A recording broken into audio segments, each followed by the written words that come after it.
चुनाव जब चल रहा था, मेरे बयान को एआई का उपयोग कर एडिट किया गया और पूरे देश में इसको प्रसारित करने का घृणित काम किया गया। और आज अंबेडकर जी के लिए मेरी बात को तोड़ मरोड़ कर वो पेश कर रहे हैं। मैं स्पष्टता के साथ कहना चाहता हूं, मीडिया को विनती भी करना चाहता हूं कि मेरा पूरा बयान जनता के सामने रखिए। मैं वो पार्टी से आता हूं जो पार्टी कभी अंबेडकर जी का अपमान नहीं कर सकती। पहले जनसंघ और फिर भारतीय जनता पार्टी ने हमेशा अंबेडकर जी के सिद्धांतों के आधार पर चलने का प्रयास किया है। जब जब भारतीय जनता पार्टी शासन में रही, अंबेडकर जी के सिद्धांतों का हमने प्रचार किया है, प्रसार किया है। आरक्षण को और मजबूत करने का काम भारतीय जनता पार्टी ने किया है। इन्होंने जिस प्रकार से आरक्षण को भी विरोध किया वो भी हम सब जानते हैं। पिछड़ा वर्ग आयोग, काका साहेब कालेलकर आयोग 53 में बना, 55 में रिपोर्ट आई, आज तक वो रिपोर्ट को लागू नहीं किया गया। 31 दिसंबर 1980 को मंडल आयोग बना, मंडल आयोग की रिपोर्ट आई। 80 में इंदिरा जी ने मंडल आयोग को ठंडे बस्ते में डाल दिया। 90 में जब गैर कांग्रेसी सरकार आई तब मंडल आयोग की रिपोर्ट लागू हुई। उस वक्त राजीव गांधी विपक्ष के नेता थे और जब मंडल आयोग की रिपोर्ट लागू हुई, प्रस्ताव संसद में आया, राजीव जी ने अपने जीवन का सबसे लंबा भाषण ओबीसी के आरक्षण का विरोध करने के लिए किया। आज मैं फिर से एक बार आग्रह के साथ मीडिया को बताना चाहता हूं, सच्चाई को जनता तक पहुंचाना चाहिए। मेरी पूरी बात बहुत स्पष्टता के साथ, कोई कंफ्यूजन के बगैर राज्यसभा के रिकॉर्ड पर है। आज भारतीय जनता पार्टी के सैकड़ों कार्यकर्ताओं ने ट्वीट कर भी इस सत्य को लोगों के बीच में पहुंचाया है। और जिन्होंने जीवन भर बाबा साहेब का अपमान किया, जिन्होंने जीवन भर बाबा साहब के सिद्धांतों को दरकिनार किया, जिन्होंने जब तक सत्ता में रहे बाबा साहब को भारत रत्न मिलने नहीं दिया, जिन्होंने जब तक सत्ता पर रहे आरक्षण के सिद्धांतों की धज्जियां उड़ाई, वो लोग आज बाबा साहेब आंबेडकर के नाम पे भ्रांति फैलाना चाहते हैं।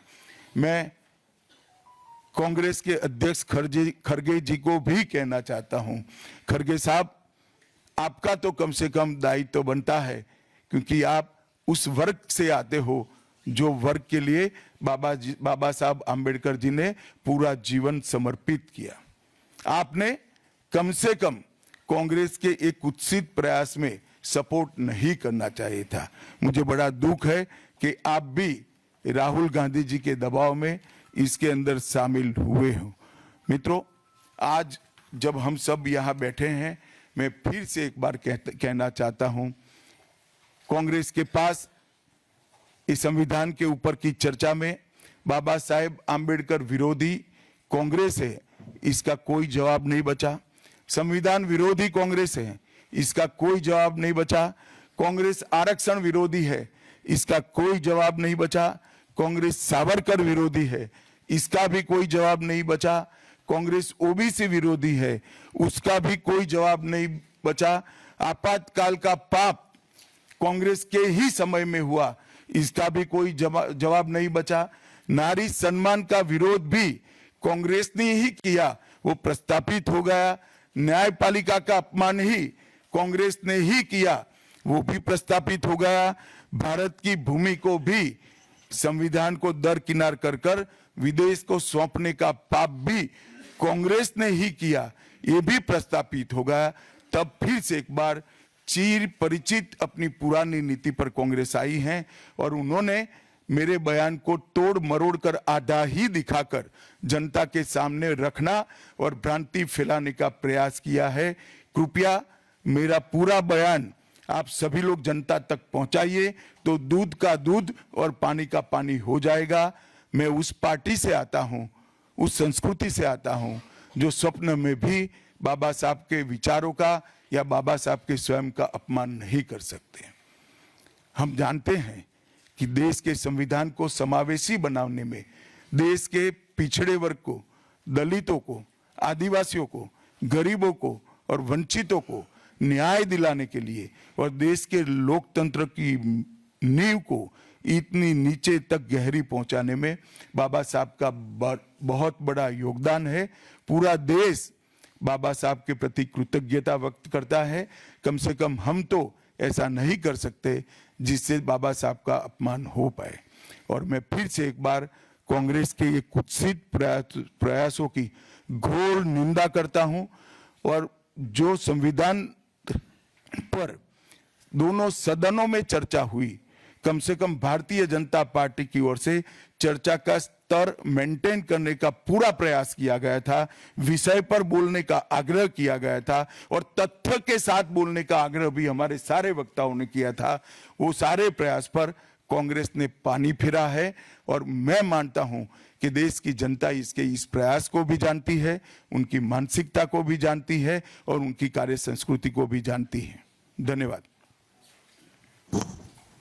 रविंदर जी,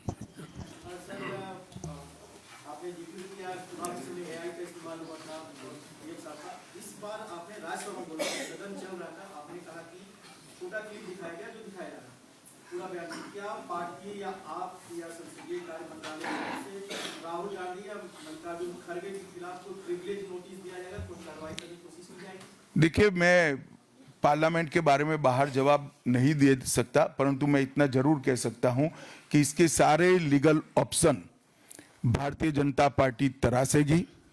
पार्लियामेंट के अंदर और पार्लियामेंट के बाहर क्या लीगल एक्शन हो सकते हैं, वो सारी संभावनाओं को तराशकर भारतीय जनता पार्टी निर्णय करेगी।